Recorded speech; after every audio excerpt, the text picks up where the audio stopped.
આજુબાજુ ગામના ફળિયાના જે કોઈ ભાઈ ભક્તો હોય, ઘરે હોય, આજુબાજુ હોય, મહાપ્રસાદ ચાલુ થઈ ગયો છે।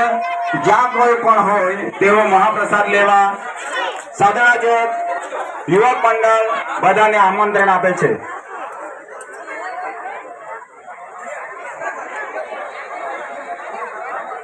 આ બહેનો જરા એક પછી એક આવો, આપણે આપણી પડાપડી નહીં કરો। જો ભાઈઓ કેવી રીતે લાઈનમાં ઉભા છે।